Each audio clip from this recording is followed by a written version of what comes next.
Hello guys, and welcome back to the channel, where today guys, I'll be showing you how to customize a template in Widgetable. So guys, the first thing that you of course need to do is go to the Google Play Store or the App Store, whichever you have of course, and go and download the Widgetable application. After you did that, you just need to go and log into your profile or go and join as a guest as I did. But now guys, let's see what we actually have in front of us here. So as you can see, here we have the Explore, where you can see a lot of things which you can of course go and explore.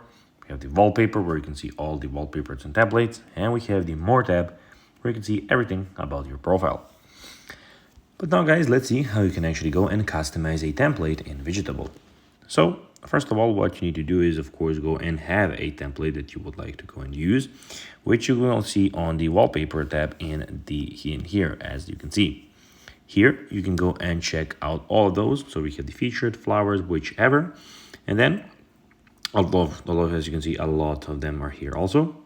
And then when you want to go and you can go and browse, download your wallpapers, whatever, you can put your wallpapers here.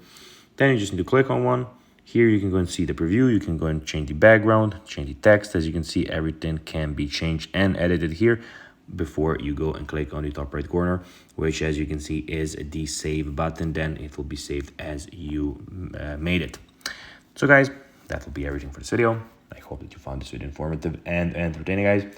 If you did, don't forget to like this video, share it, subscribe to the channel and put the notifications on, as guys, this really helps us grow our channel. So if you have a few seconds, it will be pretty cool if you could do this for us.